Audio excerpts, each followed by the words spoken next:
આપનું સ્વાગત છે।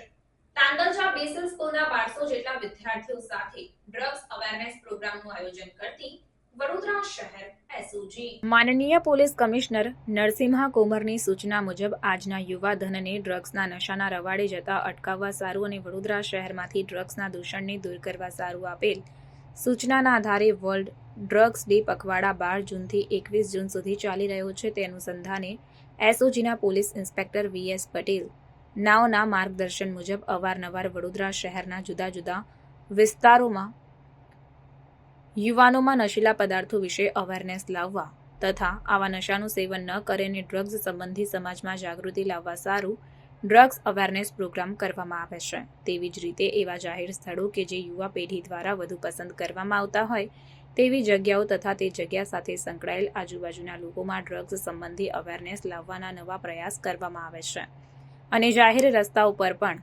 બેનરો લગાવી say yes to life not to ડ્રગ્સના સૂત્રને વધુ પ્રમાણમાં અસરકારક બનાવવા અને વૈશ્વિક સમસ્યા બહુપક્ષીય પડકાર સામે જાગૃતતા લાવવાના પ્રયાસ સાથે વડોદરા શહેર એસઓજીની ટીમ તથા તાંદલજા ખાતે બેસિલ સ્કૂલના પ્રિન્સિપાલ શિક્ષકગણ અને 1200 જેટલા વિદ્યાર્થી તથા ફેથ ફાઉન્ડેશનના સભ્યોએ સાથે મળીને બેસિલ સ્કૂલ તાંદલજાથી રાજવી ટાવર મેઇન રોડ સુધી ડ્રગ્સ અવેરનેસ રેલીનું આયોજન કરવામાં આવ્યું હતું અને પોતે વ્યસનથી મુક્ત રહેશે અને પોતાના પરિવારજનો પણ વ્યસનથી મુક્ત રહે તેવી સમજ પૂરી પાડવામાં આવી હતી અને સંકલ્પ પણ લેવામાં આવ્યો।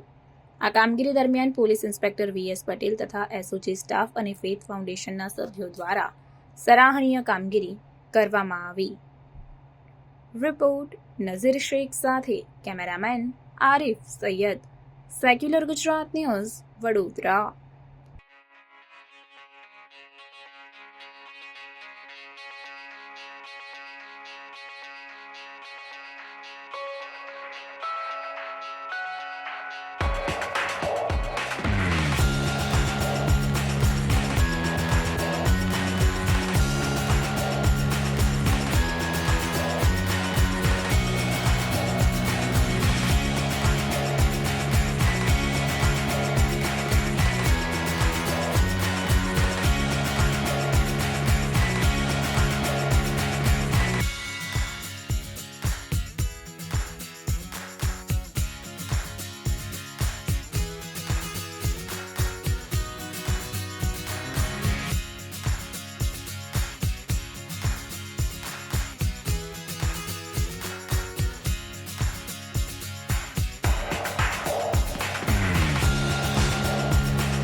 સમાચારોની અવનવી અપડેટ્સ માટે જોતા રહો સેક્યુલર ગુજરાત ન્યૂઝ। સાથે સેક્યુલર ગુજરાત ન્યૂઝ ચેનલને લાઇક, શેર અને સબસ્ક્રાઇબ કરો અને બેલ આઇકોન દબાવીને સમાચારોની ઝડપી માહિતી મેળવો।